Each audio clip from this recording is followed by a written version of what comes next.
My role as a designer is basically to make sure our projects look good and like they stand for our firm's image and the design quality is still there. And sometimes we have to butt heads with the developers.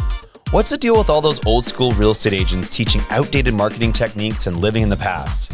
This show is about fresh ideas in real estate, diving deep into marketing, design, home renovations, and business development.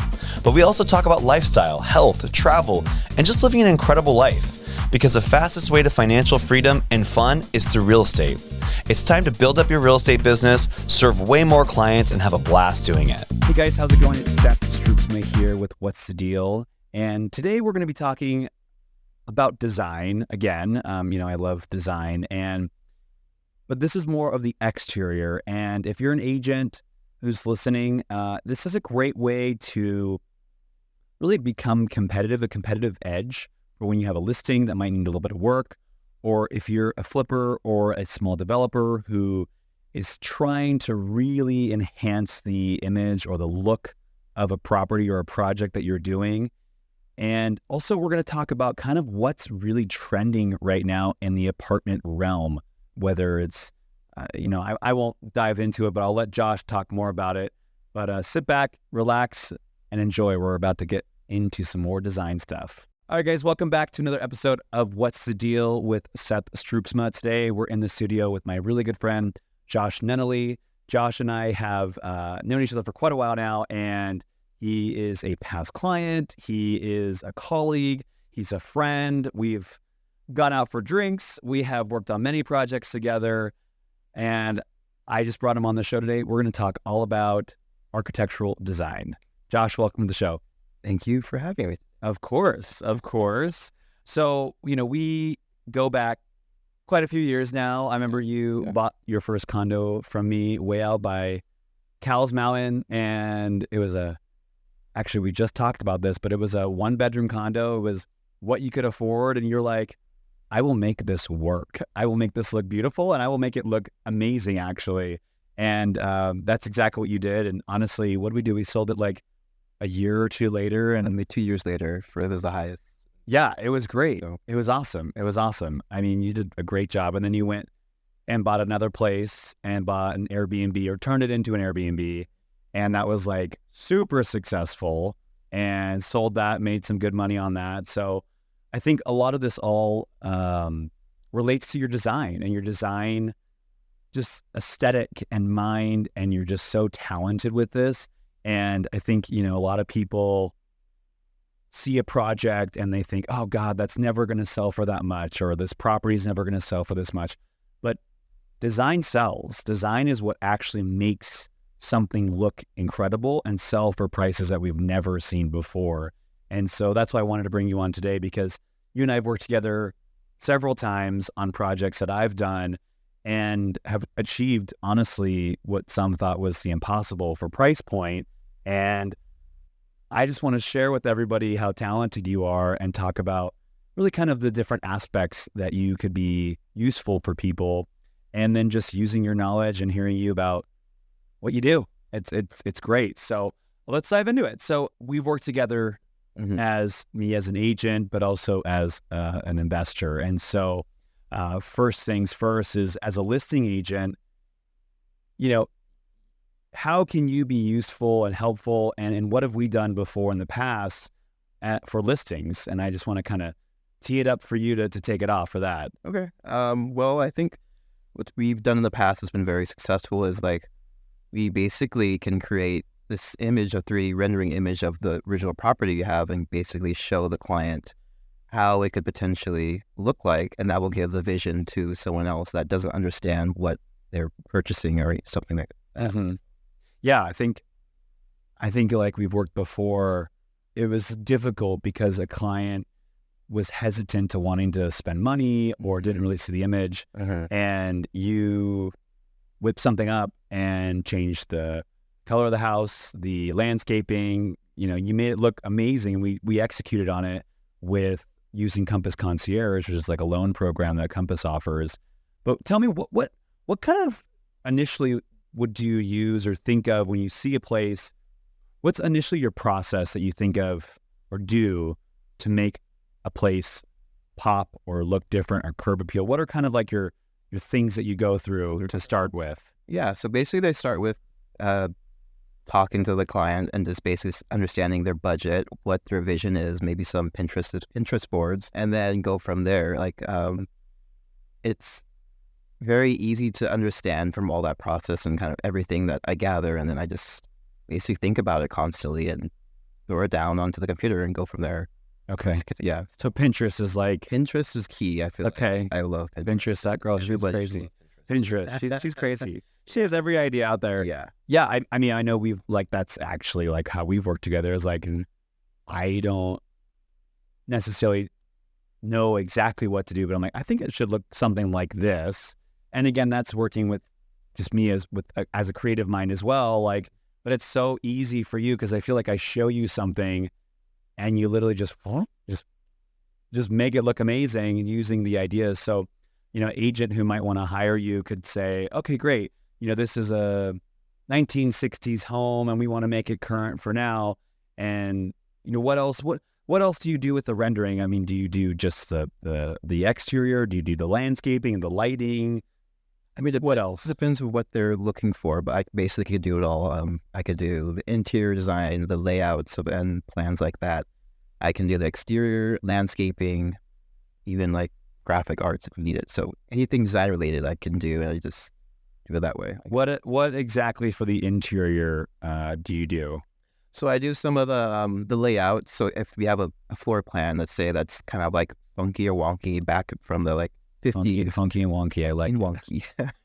Back from the 50s era, then let's say you want to make it like today's concept of like everything's in the great room, open space, and all that fun stuff. Well, I could go down there, take measurements, and basically design a floor plan for you. It's just, okay, well, this is what a more comfortable, on what's on the market, I guess I should say, what everyone's looking for now.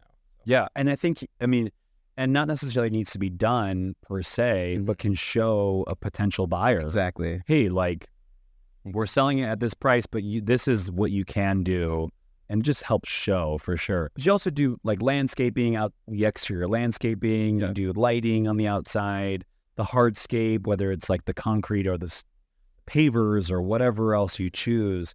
You know, it's something that maybe Josh may not know, but using Josh's designs, we have been on average able to achieve at least a 5, if not 10% increase in the sale price versus what we were, you know, originally going to think we could do without Josh's designs. You know, we use Compass Concierge to, you know, take out a loan to help the seller, and it, you know, looks like what Josh creates, and it sells for significantly more with, you know, quite a few offers. So Josh has been great in that aspect, you know, helping the people make as much money as possible, spreading the love. Yeah. So we've talked about, you know, working with you as an agent, but really let's dive into also kind of what we think working with, whether it's a developer or a small developer flipping houses. You've worked with other people before. Tell us about kind of what you've done in the past with investors or home flippers in the past. In the past, I've done a lot of ADU units, turning conversions from the garage into an ADU, other stuff with a lot of landscape design. And basically that was mainly my focus. And then I kind of met you, and then we kind of like started doing more exterior stuff like that. So you've done quite a bit. I mean, let's talk a little bit more about like the landscaping and the backyard design, because you've made some amazing backyard designs that, I mean, Josh is really downplaying his skill. Like he's like, oh, I make landscaping. It's like, no, like Josh has made some crazy backyard designs that are something like you'd never dream of. So let's talk more about the backyard and the front yard designs that you've created, like just in the past. Okay. And we can show these on the video about like what you've done, but like, let's take, I mean, I could think of like 10 off the top of my head, but I'll let you kind of talk. Like you've brought in like, you know, small space, like a deck, a space for a movie screen and a jacuzzi and like, I'll let you say it, but I mean like. Well, it just all depends on what the client wants, because, you know, mainly they always ask for like I just want something cool or just unique and crazy like that. I want something cool. Yeah, Okay, got it. So then it's just like, okay, well, this is fun. Let's just let me explore stuff and kind of like looks what's the new trends are going on right now, and then going from there. What new trends have you been, like, let's say we're designing a backyard. What have you been seeing for like a home with a new trend, like a backyard design? And we're not talking about apartments yet, but what would be a trend right now, you would say? I would say a trend that would be going on would be larger spaces for like dining and kind of like just a lot more outdoor activities going on. Like there's more like little game section or like outdoor movie theaters or fire pit has to have a lot of, just entertaining, I guess. People want Entertaining, yeah. Yeah, people want to be outside in San Diego all the time. So Yeah. I feel like that's always the end thing, and that's never gonna. Outside entertainment. Yeah. Yeah, that makes a lot of sense. I know you did a rendering job for a friend of mine, Kat and Jake, and you went crazy with that thing. Yeah, they went crazy. They went all out. There was no holding back with that one. I know they did like movie screen and swing and jacuzzi and fire pit. But honestly, it looked great, and hopefully we can show that image on the video. But you're such a creative mind. You honestly are so easy to work with, and you're so easy to you get the message, you get the image so easily and so well. I think that's very difficult to find creatives who you can talk to and then they just spit it out on a computer screen and it looks incredible. So it's truly a gift, and I think anyone who's really looking to really enhance their project or the sale of their home, Josh is a great resource. Tell people, I'm not going to jump to that yet. We'll jump to apartments. So tell us about like your day job and what you do. Ooh, okay. Every day, but not, these are kind of like side hustles, Yeah. Drinking money. Yeah, exactly. Our bar money. Lot of money.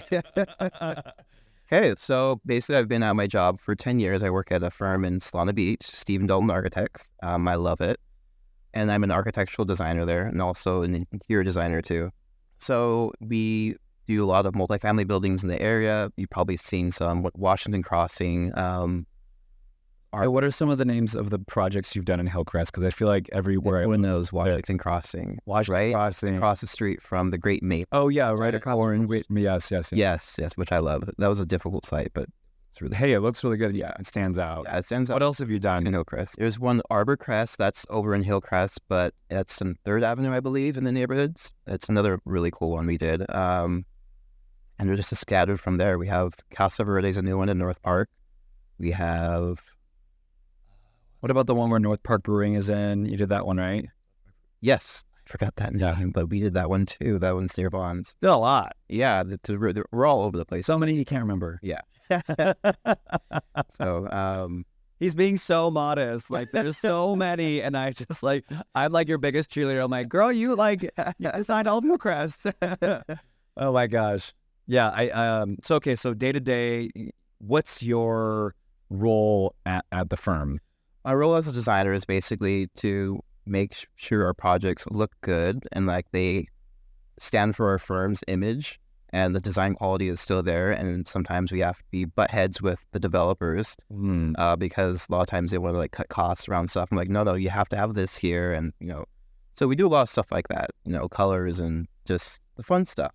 Yeah. I mean, honestly, it is the fun stuff. And yeah, at least you're one of the people that actually has the impact on the way the makeup of a city looks. I mean, there's very few people that actually can make an entire neighborhood look different, and you are one of those people, which is really, really cool. What are some of the things that these developers are butting heads with you about?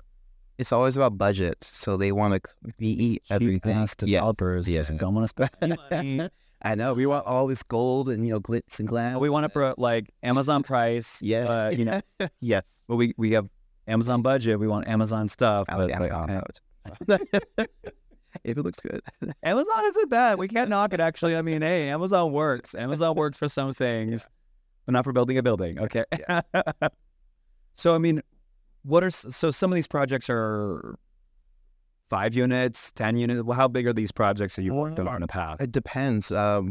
in the past, we've just designed units for like five complex units, 4 complex, all the way up to like 100 complex units. So it just depends on the developer and what they're willing to do or working on, or the site they have, and how many units could fit there and their budget. So it's a variety of things. But how have you been noticing? I mean, so some of these bigger projects, apartment deal projects in Hillcrest, what have you been seeing as, like, I wouldn't say trends, but maybe like where the developers are pushing the boundaries? And I'm alluding to, are you talking about all the new development stuff that you guys are working on? Like, what are some things that me personally? Yeah. I mean, Okay. and then of that are happening. I mean, what are some of the things you're noticing are either going away or being added to, or how the apartments are? I'm sure you're exposed to it every day, so I'm sure you know better than I do. Well, some of the trends I'm seeing more of a lot of amenity spaces. People are Like what exactly? rooftop pools, outdoor spaces and niches and gyms and everything like that. Like just more amenities for the people to kind of get them enticed to rent from them and not someone else. Mm-hmm. And they have to have the nice designer touches. So that's always, that's a big trend going on. What's being taken away, would you say? What's being taken away? Color. Yeah. So Chris, all the new buildings are this gray, bland, and nothing pops. Or Actually, you're right. There is no color. There is no glowing Hillcrest. Yes. The land of rainbow. Exactly. And like just everywhere else, the buildings are white, black, which could be cool too. I love that. Yeah, But yeah. it's a pop of color, interesting moment. But Wow. developers have just, they're trying to save money and cut costs. So it's Does bringing color in honestly affect budget that much? no, it doesn't. It doesn't, right? It doesn't. No. Buy some color, paint, and paint the wall. It's Yeah. not that hard. What else is being taken away with these new developments? How about parking? Oh, parking. Yes. Well, it depends. So most of the bigger units will have parking underground. So that's usually fine. But some projects that we've even done have no parking. And it's either been a hit or miss. We have one project in Bankers Hill that was a very successful no parking, called Sequoia. Is that the one with North Park Brewing? Yes. There's no parking. Yeah, no parking at all. And it looks amazing. It's amazing. But there's no parking, And but it it's- has a great tenant in the bottom. And it's affordable for the area. And, Okay. How big are those units? Those are micro units. Oh, what's a Roughly micro? around Exactly. 350 to 450 square feet. It's Really? tiny. Yeah, they're very tiny. Did they have laundry inside them? They have laundry inside them. Yeah. Okay. So about 400-ish, 350, 400-ish. And they have balconies, so that's kind of nice. Yeah. You're not in a And they have prison cell. amenities are nice there too, and they keep everyone activated in the community there. So Okay. yeah, that one's like been a really success story. Yeah, that one, it looks great. And honestly, it fits right in with the neighborhood. Yeah. Speaking of the size of the units, what are the kind of the common sizes you're seeing for like 1-bedroom, 2-bedroom places right now? Depends on the developer, as always, but recently I've seen everything kind of get smaller in size over the years. Like before, they wanted a larger 1-bedroom, which is normally like 650 to 750, and now I've seen a lot more smaller projects with units around like 500 square feet for a 1-bedroom. Mm-hmm. I think the 1-bedroom I'm living in now was around 100 square feet. Wow. So it's tiny, but it's functional. But it's tiny. But Functionality is probably the key thing for these smaller units. Again, I think we've kind of migrated or shifted into one of those big cities now. We're like a San Francisco, we're like in LA, and now we're San Diego, where space is limited. well, it's a city. We're supposedly the most expensive city, and we're here. I made it. We're doing it, thriving. And I think it's interesting because, like these things that we would never hear of in San Diego are now here in San Diego, like no parking and smaller units and, expensive rents are all here. Where do you see things? I mean, you're working on projects right now. What's something interesting that you're working on right now that you could maybe share with us that's like, whoa, that's pretty cool or different? There'll be a lot of in the works in the future. I don't think we're building anything just yet. I mean, we have a complex going on in like Vista area, which is pretty nice. A couple complexes in Point Loma are being built currently. I have a great question. So what's kind of the process if you're a new developer working with your company, what's kind of the process? Like, hey, I just bought a 7,000 square foot lot over in North Park. I hear you guys are great. What's the process? What happens? Well, yeah, the first process is calling us, Stephen Dalton Architects, Solana Beach. There we go. And then We're just call Josh. Yeah. Actually, just call Josh. Yeah, and I'll just bring you. That's perfect. There we go. And then going from we will start with a feasibility study. What's that exactly? Yeah. A feasibility study is basically we get your information, we find the property, we research all the code and zonings, and then the height limits. And then we basically establish a model of what you're looking for. Let's say you want 1 bedrooms. We're like, you could fit this many 1 bedrooms and this, 5 stories, 4 stories, or, what you're looking for. With parking, without parking. It's just... That's called a model. You basically just mock it up. Mock it up with block. Like not block making it look pretty. It's just kind of blocked. Yeah, it's just... Okay, got it. So that will allow them to understand, we can fit this many units max on this property. And then it's their job to take that back to see the investors to see, okay, is this functional if we want to do this? And if it pans out, then you can come back to us, and then we go ahead and sign you on for the remaining process. What's the remaining process? Well, there's different phases of architecture. So there's the schematic design, which that kind of is allowed, sketching, seeing what the client wants in the design, and then going on from there. And then we have design development, which takes design that we think goes, okay, this looks good. And we take it a step further and add all the details to it. So that we add kind of what's the layout of the 1 bedrooms and kind of get in more details. We hire more, I guess we get all the contractors kind of on board then. That's during what phase is this? DD, design development. Design development. Okay, Yeah. that's after schematic design. Yeah, design's After feasibility. So it's feasibility, schematic design, design development. Yes. And then what's after that? After that, it's the CDs, construction documents, and that's when we start building this set and start getting permitted by the city, and all the consultants have bringing us all their packets too as well, so we could create one large master plan and submit it into the city for approval. Okay. So run us through a timeline. I just bought it, we're probably going to make a timeline on the screen, but basically walk us through the timeline roughly for all this stuff. I believe a timeline from start to finish, until it's... Oh, let's start each phase. So the feasibility study, that takes what, a couple weeks, a couple months? 2 months. 3 months, I think okay. 3 months. So 3 months, I bought the lot. It's 3 months to finish a feasibility study, which goes really into depth. Yeah, exactly. Feasibility study to schematic designs for 3 months. Okay, schematic design is included in that. Mhm. You got it. And then design development phase is how long? Probably another 3 months. Another 3 months. And then the construction documents get drafted. How long is that That's usually? probably around 6 months, I believe. Okay. So it's about a year It's about a year to to get all that ready to submit to the city. Yes, exactly. And then are you familiar with how long that actually takes to get permitted? It depends on how the turnaround with the city, because that could take from... Does it depend on the months. project at all? It does. Or are they all kind of a shit show, I guess? Actually gotten kind of better. Okay, that's good. So that's good, yeah. But yeah, it just all depends on... There's so many variables to how long it could take. So it could take anything from a couple months to 3 months, or depend. It's just so much stuff going on. And then you get comments back from the city, which you then have to relay to all the rest of your team and consultants. Mm-hmm. And then they have to go and do all those comments and correct those for the resubmittal of the set. So there's a lot of back and forth in between that process. Yeah. So maybe a year and a half total To get to get approved. approved. Approved and designed? Or just approved after Approved you... and designed by the city. And okay, everything's good. Maybe a year to year and a half. And okay, so everything looks good. Now here's a permit to build it. And then that's Okay, when you gotcha. start So building it. you're talking about a year and a half from feasibility study, construction documents, and approval. Approval, yeah. Okay, so a year and a half. Yeah. Okay. And then you can start building stuff, building it.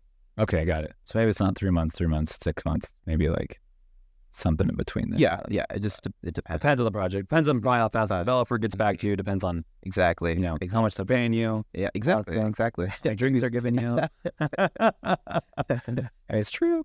Yeah, I mean, it's interesting. I mean, you guys have designed some of the nicest buildings in San Diego, so Thank you. I'm sure you guys are in demand. So Yeah, we've been doing really well. The firm has increased a lot too, so it's been nice. have you guys expanded to other cities?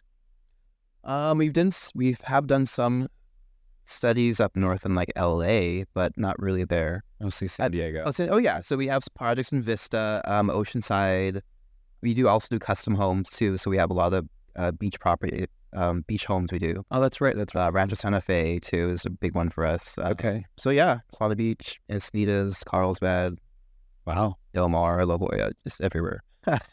I think we're doing one in La Mesa too now too. Wow. Yeah, you guys are everywhere. Would you say majority are custom homes, or are they like even like 50 units? No, it's mainly just multifamily buildings. Okay, got it. Got it. Amazing. So, just to kind of wrap things up, we've talked about how you've been able to contribute for agents. You've been able to really show us how you shine working with like flippers and developers, and just kind of sharing with us, the design trends and things that are going on in the multifamily world for design. Josh, thank you so much for coming on and having a good time with us and giggling a little bit, but also talking about something that's really cool and truly shaping the way the city looks. So thank you so much. Hey there! If you like this episode or want a real estate connection in San Diego, find me on Instagram and subscribe so you don't miss any of these fun episodes. See you next time.